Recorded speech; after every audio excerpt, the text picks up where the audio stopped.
So welcome everyone. Today is Friday, February 25th, and this is the Community Supported Agriculture Think Tank. My name is Karen. I am hosting today for Karen Klassen. The Canadian Restoration Plan is focused on making sure Canadians are growing their own food, and we're here to share ideas, support you in creating your agriculture projects that can benefit everyone, and stay updated on food security and water security. Today we're going to talk about community gardens, and this was a project that we had started in Manitoba back in November.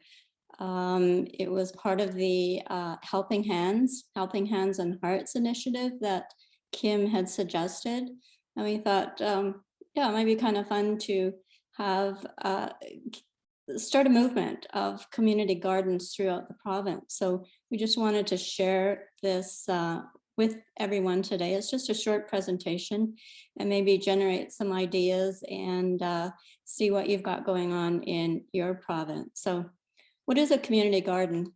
Community garden is a piece of land, either public or private, that is collectively managed by a group of people who grow food. Gardeners work collectively to manage the garden for shared benefit. Some community gardens divide the space into individual plots, and some community gardens are collectively planted and shared. And usually the harvest is shared among the gardeners and others in the community. So what's to love about community gardens? We think this is a great way for people to connect with nature and practice and learn about natural law. It's a place where you can make friends, meet your neighbors. It encourages teamwork, human connection. It's a way to restore and build health.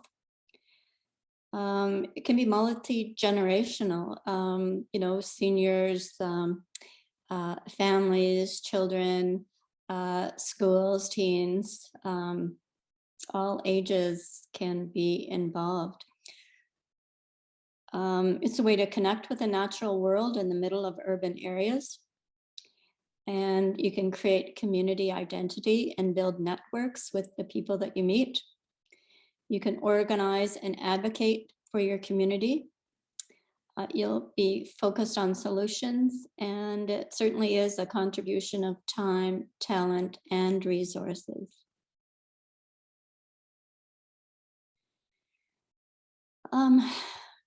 By growing and participating in community gardens, you can grow fresh, safe, affordable herbs, fruits, and vegetables. Great way to relieve stress, increase your sense of wellness. It gets people of all ages involved, improve overall health and well-being. Of course, it's a great physical activity. And it means that people are outdoors, they're in nature, they're getting the fresh air, the vitamin D, and the sunshine.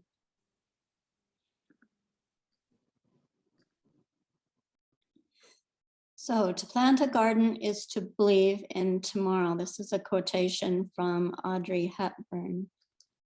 So as I said, our intention when we put this project together was to create a community-wide movement. So it's something that you might want to do in your province as well, is be encouraging and educating people throughout your province to have community gardens in their own area.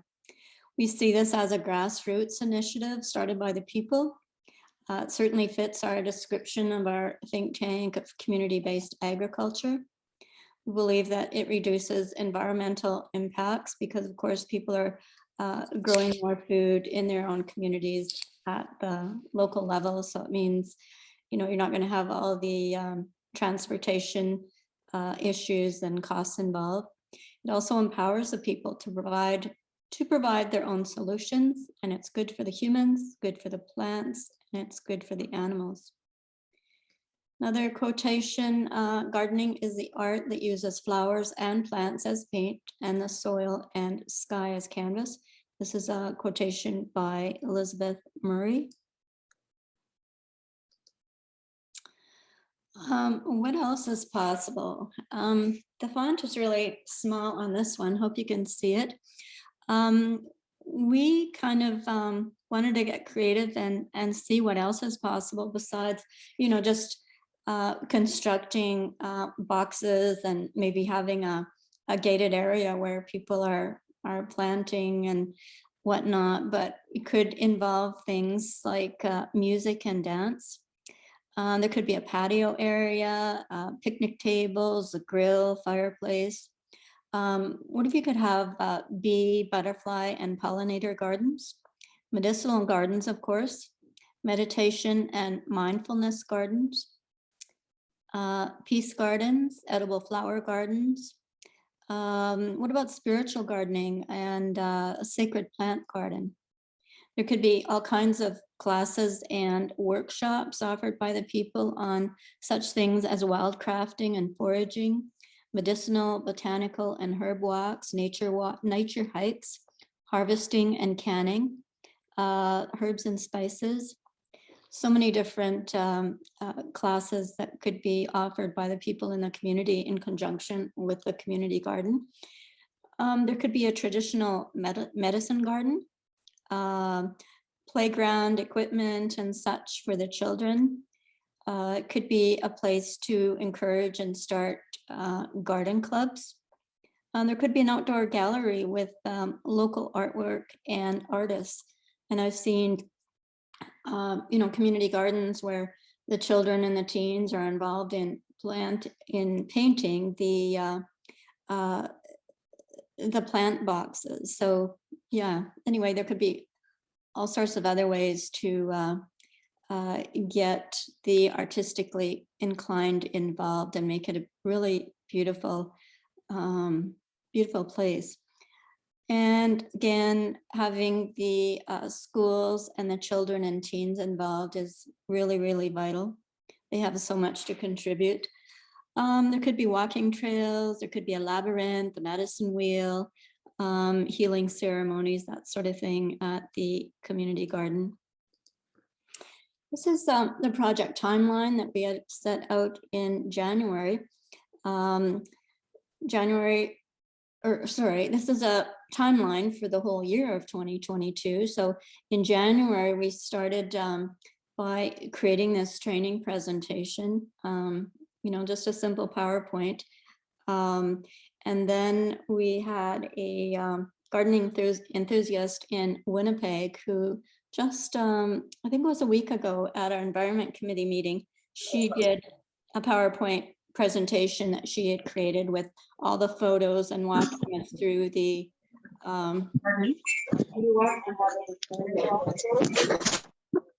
can somebody mute themselves, please? Mike Dorton, could you mute yourself, please? Yeah, so she did a presentation last week walking us through the 3 years that she's been involved with that project and all the work that they went through. So we decided that this would be a great training option that we could use in the province. And so we recorded her doing a presentation at the meeting, and we created a video of it as well. So if anybody's interested in that, then just let me know in the chat and we'll make sure that you get a hold of that. So again, there is a video that was created and also the PowerPoint. So in February this month, we started to, with the help of our members, start to create a database, just a simple Excel spreadsheet listing where in our province we have community gardens right now. So we don't have too many days left, but we hope to complete that by the end of this month. In March, we'll be working with the communities, the schools, various associations, ethnic groups, and individuals to secure garden plots where they do not currently have community gardens. And we're kind of extending our vision of community gardens to also include backyards, because we do know that there's so many seniors that maybe, still live at home, aren't able to garden, but the neighborhood and the community could create community gardens in their backyards and share the produce with the seniors. So in April, we plan to be securing seeds, tools, water totes, gardeners, etc. So assembling all of that. May will be the planting and harvesting. And of course, at the end of that, be the cleanup and the food sharing. In November, this is when the work of our communications committee and our education committee will kick in. So we're hoping that the communications committee, maybe throughout the whole growing season, will start to conduct interviews with the gardeners, create some videos. We'd also like to create a 3-panel brochure that could be available both a digital version and a PDF that people could download, and it would have a map of the province showing where the different community gardens are, and then also there'd be a listing and with contact people and whatnot. And our education committee would start to organize new training modules, maybe pull in educators who could conduct classes and workshops and do presentations at the community gardens. And then in December, our plan is to just evaluate everything and start planning for 2023. Going on to the next slide, this is just a listing of some of the gardens and garden clubs in Winnipeg. And, most of these have like a monthly meeting. So that would be something that you'd want to research in your province as well, or in your city or town. Who are the, where are the garden clubs and what are they doing, right? Get connected with them. And of course, there's not just the cities and towns, but there's the rural garden clubs as well, and different ones that specialize in certain kinds of gardens. This is just some simple gardening guidelines. It was based on Deepak Chopra's 7 spiritual laws. And I thought that might be kind of fun to look at, just because we want to see how we can bring in the whole natural law or spiritual law into to gardening. So I won't read through all of these, but I'll just give you the overview. The law of pure potentiality. That's the first law. The second law is the law of giving and receiving. The third one is the law of karma, cause and effect, which you certainly see when it comes to gardening. The law of least effort. Number 4. Number 5, the law of intentions and desires. Number 6 is the law of detachment. And number 7 is the law of dharma. So the love of gardening is a seed once sown that never dies. This is a quote by Gertrude Jekyll. And we've come to the end of our short presentation. There are no gardening mistakes, only experiments. Started the discussion, and when we're finished, then we will talk about other subjects regarding community-based agriculture. So who's first? You want to raise your hand? Give us your ideas, comments. Jody, go ahead. You've got the floor. Hi, everybody. Nice to meet y'all. Sorry I hopped on late, but I got to see part of your presentation, which was just fabulous. Like, that was so beautifully put together for with your team that helped put that together. Basically, what I've been doing with my Indigenous sisters is we've been creating community, the concept, putting it all together for about the past 5 years or so. And so I'm coming to you from 2 different angles. I'm Jody, but I'm also recognized as Ancient Brown Bear Child on a spiritual level amongst my elders and ancestors. And so I also have a background in agricultural technology, having been educated out in Ontario and on our Algonquin lands. So I created a lot of what you're talking about already. I put together a pilot program in Kemptville in 1991 for our nursing home residents and seniors. I rigged up apparatus for them if they had a stroke or any sort of other physical disability. We created raised bed gardens for the wheelchairs. And so it made gardening super duper easy, super fun, and accessible to everybody. And especially for my seniors, really fantastic to get out there and pour warm water over arthritic knuckles and getting them, kneading the soil. It's all therapeutic. However you look at it, just being outdoors, it's just good for the soul. So a lot of what I learned back then, I am creating community with now.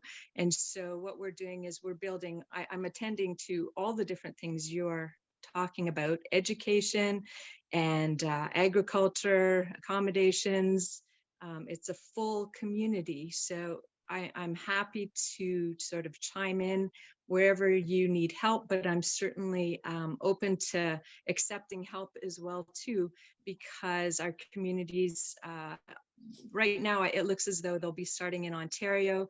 We have another community, it's actually a heritage blueberry farm out in Nova Scotia. And then we're looking at properties in Maui as well too. So global in any case. That's all for now. Thank you so much. I yield. Thank you, Jody. And I loved what you said about the nursing homes, because that's, I know we do have in one community, at least in Manitoba, where they do have a community garden. And yeah, that's so essential, right? People in institutional settings and whatnot to be out there and working with the energy of those live living plants. So, and be on the soil, be connected with the earth. Thank you. Pleasure. Lizette, do you want to go ahead? Yeah, I think, I'm still new to this group, so I don't know the role and what the process is. I kind of think of a think tank as like brainstorming and creating ideas that can be implemented everywhere. So I really like what you've done there, Jody.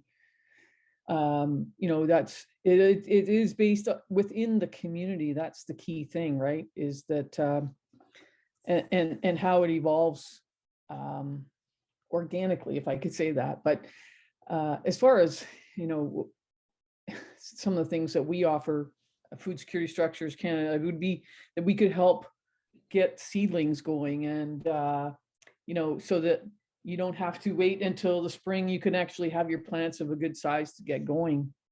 But these are all great ideas.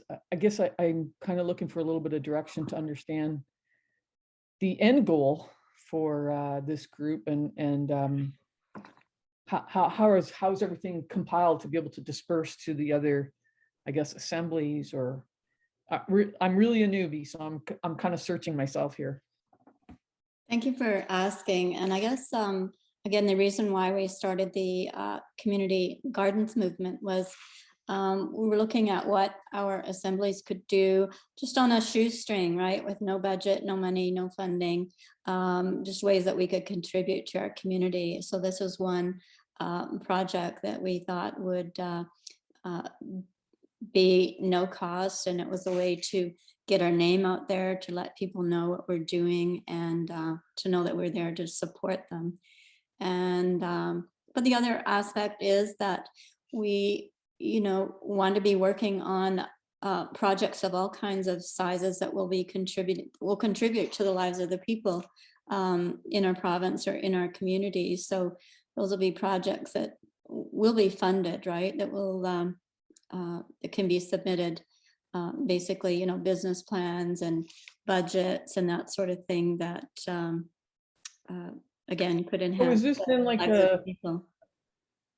is this like a collecting pot here, where you're collecting all the ideas and processes and then creating a template to push out? Or Like, I'm just Um, trying to Yeah, get a handle well, here. as you said, we're brainstorming, right? It is a think tank, so we're just Yeah. generating ideas, and then we can, you know, take them back to our assemblies and to our communities. So, Okay. yeah, we're just again kicking around any kind of ideas that they're interesting and sharing them with each other. And there will Thank be you. projects too that we'll be working on that will involve all the provinces, or that might be projects for the prairie provinces or Atlantic Canada or whatever, right? Tanya, you've got your hand up? Yeah, I was just gonna extend, I guess, on what Lizette was saying, because I think maybe partly what I've been wondering too, like you did a great presentation, but I'd really like to get a hold of that and actually have it. So I missed the first 5 minutes as well. As well as I know Lizette shared some good stuff last week. I'm still waiting. I know they're behind getting these videos up, but I've been wanting to share. Like I wanted to share the one with Lizette from the last week and the week before, and they're not up yet. So I'm just wondering, it's good to talk and all, but we need to get the information to the people that want to take action, because of course talking is only, and ideas are great, but you need to actually implement things and give people these tools that you've brainstormed to do the work, especially learning from people who've already done it, like what Jody's done. It sounds like it's great, but I wouldn't even know where to start. No point reinventing the wheel. So I don't know if there's any guidelines out there that we can be sharing, or ways to get it out there. Like I don't except if I search for the replays, I don't really know how to access all this information. You shared some great information over the weeks. Yeah, thank you. So I guess that's maybe more to ask Karen, because I guess she's been more of the spearheader of this work, of this think tank, Karen Clausen. Yeah, I know she's a little under the weather right now. All good questions, because yeah, I don't know. You know, there was discussion about these being posted on the LifeWorks Canada YouTube channel, but yeah, we haven't seen them up there, only the Monday night. Or on the website. Okay. But certainly, you know, the PDF. Yeah, so that's just a thought. All of these we can post on the agriculture think tank on Telegram, right? And then there was the other group that was a community set up a few weeks ago, the environment one. I wasn't really sure the purpose of that, but yeah, say anybody that can share PDFs or any presentations, you know, you can post them in the agriculture think tank Telegram group. Does everybody have that address? If not, let me find it. You can just carry on. Yeah, sorry. We can post it in the chat. And I have to hop off here in a few minutes, but thank you for that. I'm enjoying these in general. I just need to implement some of the great ideas I've been hearing. Thanks. You're welcome. If I could make a suggestion, I don't know, like Telegram is, it can have a desktop version or a phone version, but it would be good for the presentations, like even what you did today, to be able to have it archived somewhere, so that if somebody says, hey, you know, I want to do a community garden, that all that template of information is right there. Or if there's certain ways to grow or farm, that again, either that presentation or something is available for people to be able to find it. Oh, there you go. Okay, thank you. Yeah, so again here, you know, if you just this is just the links, right? If you go to the LifeWorks Canada website, the think tank page is there. You can scroll down and scroll down to Friday, and then the Telegram link is right there. So I will copy that and put it into the chat. So, but yeah, anybody who's got ideas on how we can organize this better, let's talk about it. So, any more questions about community gardens? Otherwise, we can, we're just half an hour through, we can go on to other topics. One thing that I would love to bring up is the water treatment plants, because it's something that we have talked about in Manitoba for a while now. And we'd love to, I think it'd be wonderful if we did a Friday think tank call about that, and share some of our research and what we're doing and that sort of thing in each province. Anybody have any thoughts about that? Hi again. I apologize. I don't know your name, the gal who's running the meeting, but Karen. I wanted to address Karen. Oh, hi, Karen. Pleasure to meet Hi. you. I have been working because I work all across Canada and because I'm connected to all the different nations, I have presently, out of 634 nations, I have 122 or 127 boil water advisories, which means that my people don't have any drinking water. They have to go someplace, they have to, get in their truck and go fill up a container to try and find clean drinking water. And so what I wanted to be able to address, and again, working in every province, I'm working with the Ontario Council for Lake Simcoe area, because that's where we had planned on putting our communities, our first communities. And I'm also working in Alberta because I'm living in Alberta, but I'm not all that connected to what's happening in your water groups here. But I do have access to all of the boil water advisories. And if we're gonna do something, I'd say, let's take care of our neighbors, because our neighbors have taken care of us, which is my family, the Indigenous people. And so we need to be able to reach out to those communities and say, hey, you know what, like, we want to have clean water for everybody. So I guess what I'm saying here is perhaps this is an opportunity to really focus on the ones on our own back door that truly need it. And I could right away give you 122 or 127 of those names. So I'm doing all the best that I can from a research perspective as well too. And there's a lot of inconsistencies when you're talking about water treatment and the testing of water, because when we've sent things off to Environment Canada, they've come back, everything is tickety-boo, everything's just great, except for, the past 4 years, you can see algae is growing on the water, blue-green algae. And so things aren't really copacetic between the Environment Canada and what we're seeing on the ground. So it takes a lot of research and ingenuity to dig and see where those the initial points of poison are coming from to get into the water. They asked for an apple in an orchard. It's really tricky to find that. So if you can help, maybe we should brainstorm about trying to make it easier for ourselves to accomplish what they've asked us to do. That might be a good starting point, please. With that, I yield.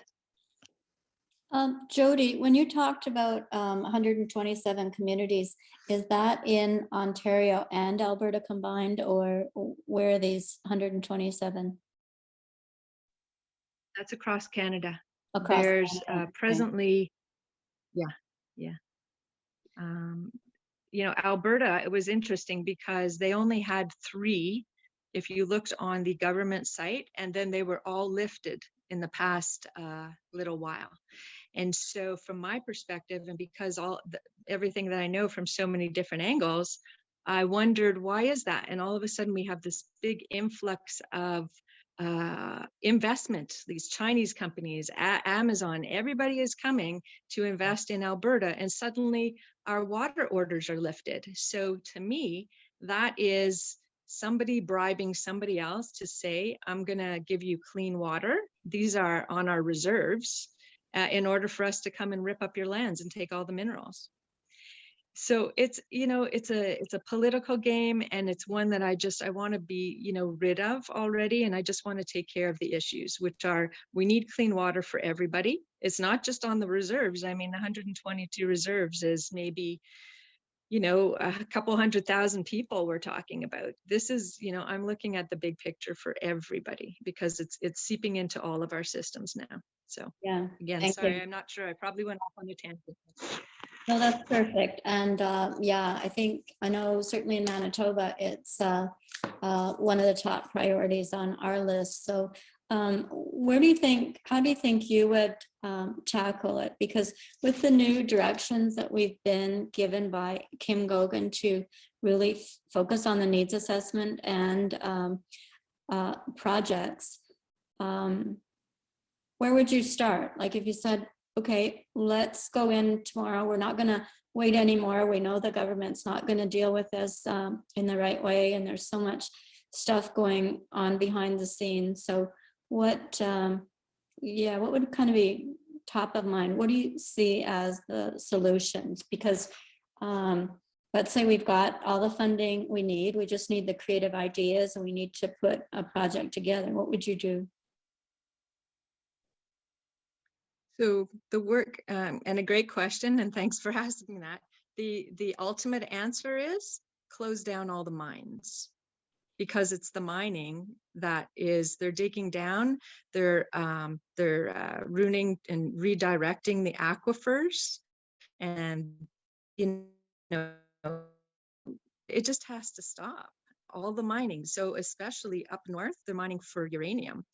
Campco is a huge company, and the uranium tailings that are going down into the water and the aquifers are depleting the oxygen sources and taking away any opportunity for drinking water, bathing water, or even water to play in.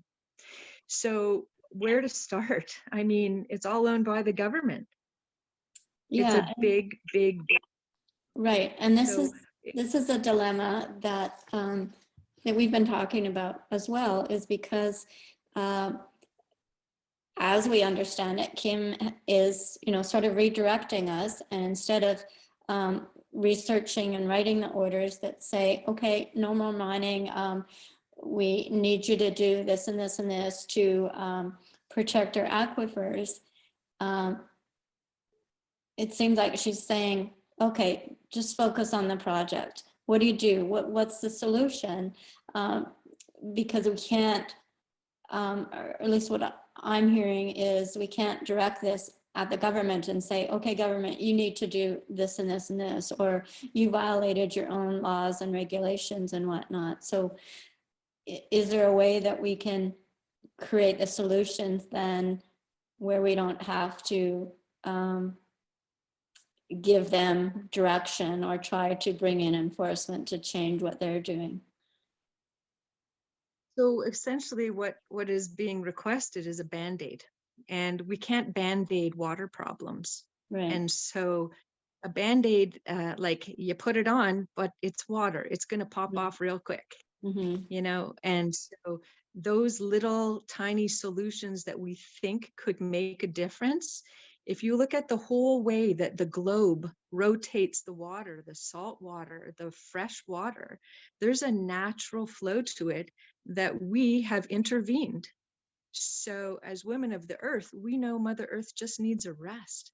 We need to stop all of this right now. But there's another force that seems to be much more prevalent than our well wishes. So I guess what we need to do is stand together and create a force of good. And we believe in prayer. So if there are other people out there who believe in the power of prayer, I know, because I study physics and math as well too, the power of prayer is really strong, but we have to be focused. And I think it was Tracy who brought up in Ontario, it was called water restructuring. And it's fantastic. I mean, we're getting into a much more spiritual level when we're talking about that way of thinking. We're not talking boots on the ground.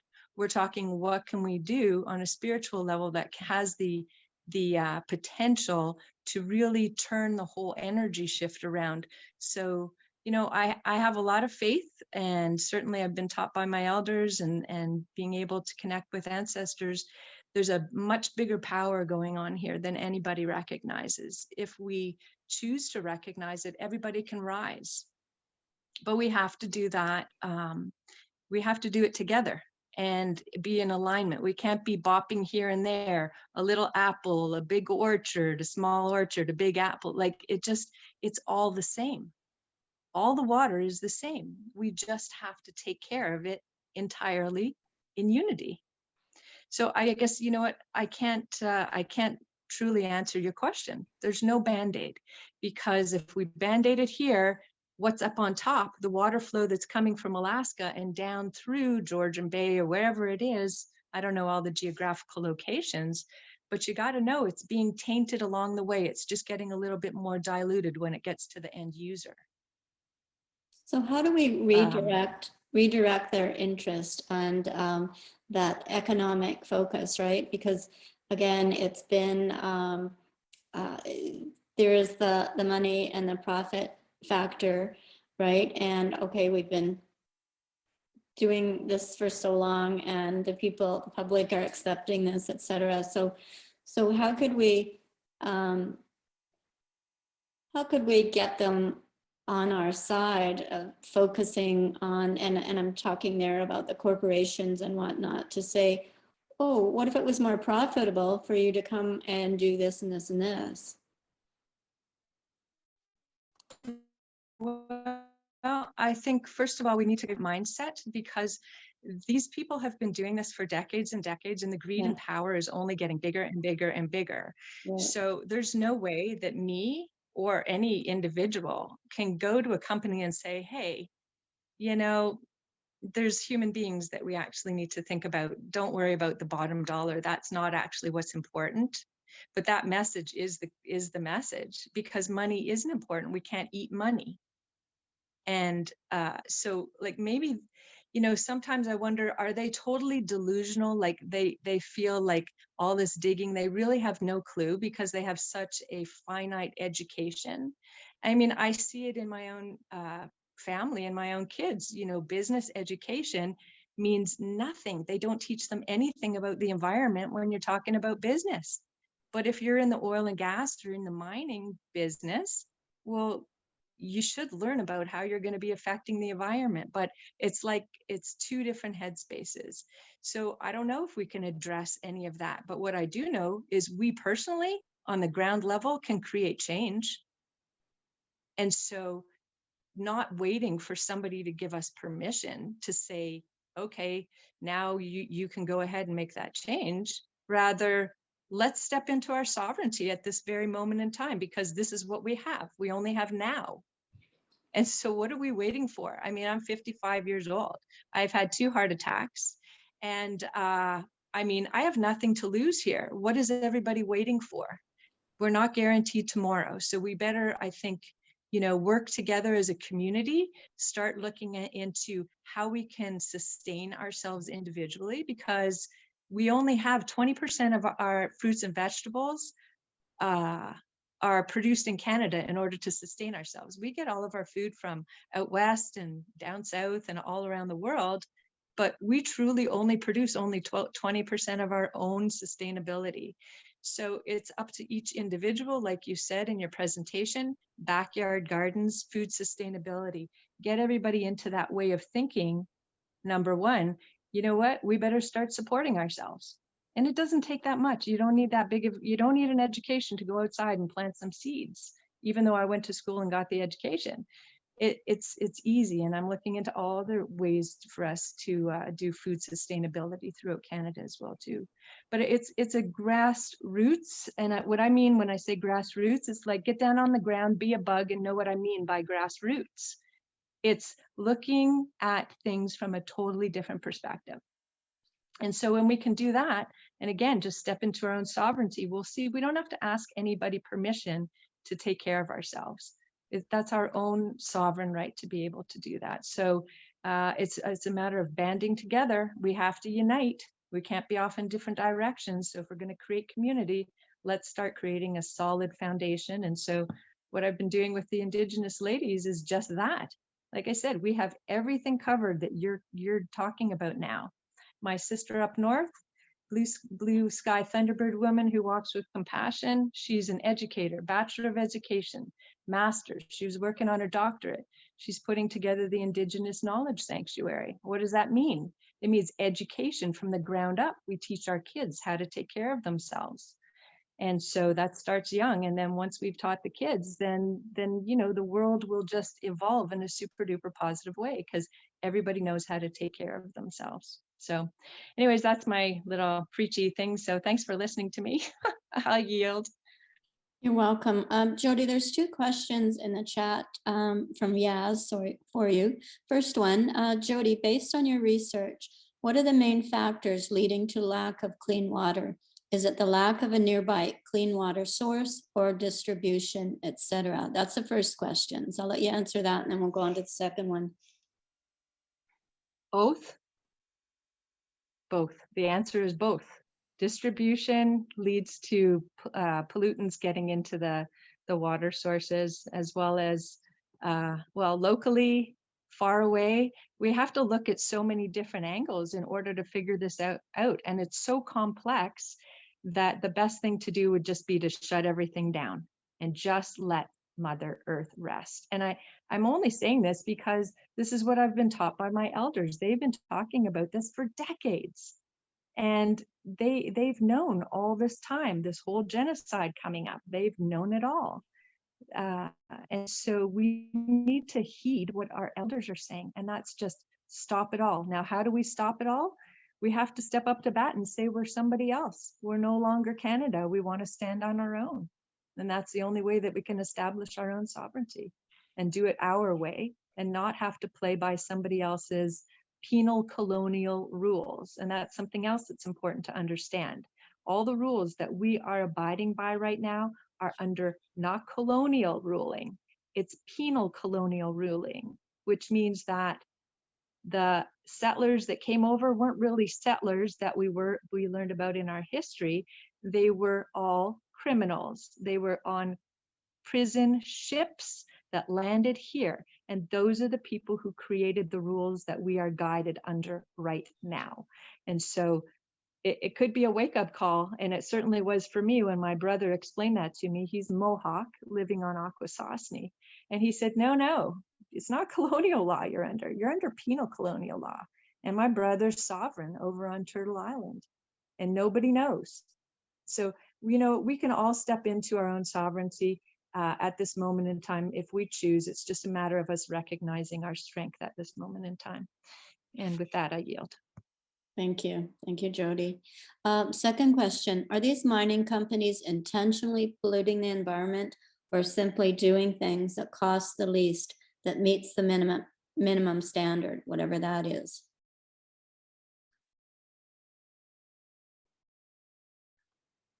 You're muted, Jody. You have to unmute. Sorry. So a majority of the question I probably don't really understand, but what I will tell you is if you're asking, do these people have a conscience, whoever is putting their money into digging out all of our minerals and changing all of our aquifers? I don't think they care. It's all about the bottom dollar. It's all about who gets more of what. And as far as I know, even with regards to those uranium mines, we only use 30% of whatever we're digging out. The rest of it's going to Kazakhstan and Russia and all sorts of other places for them to use that uranium supposedly in a good way to heat whatever they're heating. Not nuclearly, of course, but then again, I'm not, I don't want to come off as too much of a skeptic. We know where it's going. We know what it's being used for. We know the intentions behind these people. And we know that the government that we have now, very consciously, we're talking down through, the first Trudeau in the 70s, Mr. Joe Clark was a big contributor towards the understanding of Camco and the digging out of uranium. Like, these are people that have been running our government, are criminals. They always have been. We're just waking up to it right now. And so everything that is owned by the government is deliberate, and they know what they're doing, and they wanted to get rid of us Indians forever.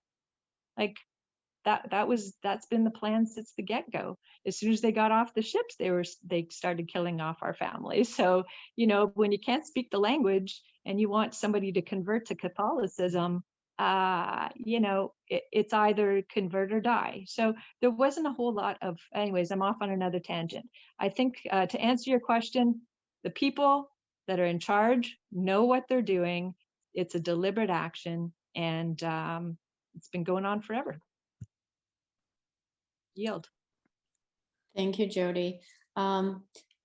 You know, if you are interested in attending our media think tanks on Saturday morning, I just want to throw that out to you, because maybe it's something too that we can look at there through the media, what we can do to contribute to moving this along. So thank you very much. Anyone pleasure. else have something to say about this or another topic?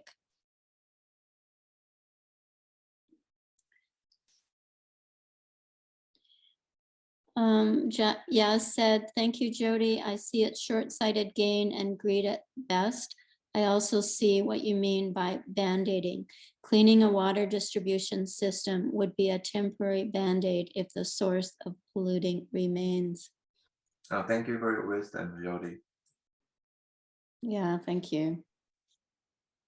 We appreciate My you. pleasure, but no, you know what? I hang out with my elders. I listen to what they tell me. You know, our ancestors. Like, there's just a lot of love and energy that's transferred from one person to the next, and that's why you know, we're storytellers, and that's where we have that consistency and understanding between each other.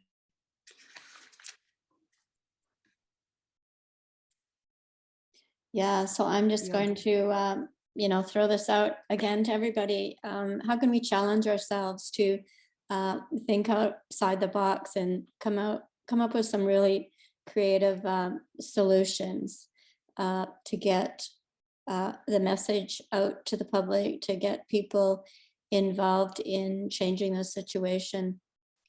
You know, I'm reminded often about the quote from Kim Grogan about what did she say? The sky is not the limit.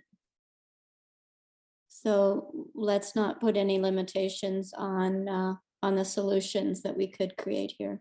Yes, you got your hand up. Thank you. Something has been on my mind recently. You know, I live in the city, so I see a lot of aerial spraying from time to time. You know, sometimes in the morning, sometimes in the middle of the night, they're just spraying the sky, right? And I don't know if this happens as frequently or less frequently in the I would say more rural areas where most of the agricultural lands are. And I'm also wondering if anyone has looked into it, especially people with agricultural background and education, know if these chemicals or metal particulate that they're spraying, once they land on the ground, on the soil, and onto the water source used for irrigation, do those particles get incorporated into the plant in some way? Since they're all at nano scale now, they're like super tiny, right? So I'm not sure, like, do the I guess produce do the produce that are grown in this kind of environment affected in some way? I hope I made myself clear. Thank you very much. Yeah, go ahead, Lizzo. Yeah, so the soil is composed of many parts material, and so they will act as a bit of filtration system to help for the plant. The plants biologically, to my understanding, really are there to take up the nutrients that they need. Certainly they can be contaminated if the spray is on the actual plant. I mean, this is some of the things we were talking about. Now, I had an interesting conversation with Steve the other day, and he was talking about a product type of enzyme that they have that they use to clean up oil and gas. I don't know if it's effective for other types of contaminants. He did mention about that it helps with glyphosate, reducing glyphosate in the soil. But the amount of aerosol from these planes, I don't know if they're chemtrails or what the source are. I mean, that's a really difficult thing to be able to quantify without highly specialized equipment to be able to monitor what's in the aerosol, right? So I think it's probably a bigger issue for humans in terms of inhalation. And the next rain will come and wash them off. So will the plants take it up? I don't think that that's in their DNA to do that, but they could vicariously for sure. Don't know if that helps. Oh, thanks for your insight. Yeah, thank you. And I know a long time ago, Kim did say that, you know, the whole issue with our air quality and the chemtrails and all the spraying, that's something that we'll be addressing, you know, as a global issue. So, but I don't know at what point and how. So, anyone else have anything else? If not, I'll stop the recording and invite you to come back again, same time next Friday. And if you've got ideas, again, for topics, you can let Karen Klassen know, and we'll keep going, I think, on these important conversations about the boil water advisories and our aquifers and all this other stuff that's really important about us, you know, have everyone on the planet having access to clean water. So thank you very much. Bye.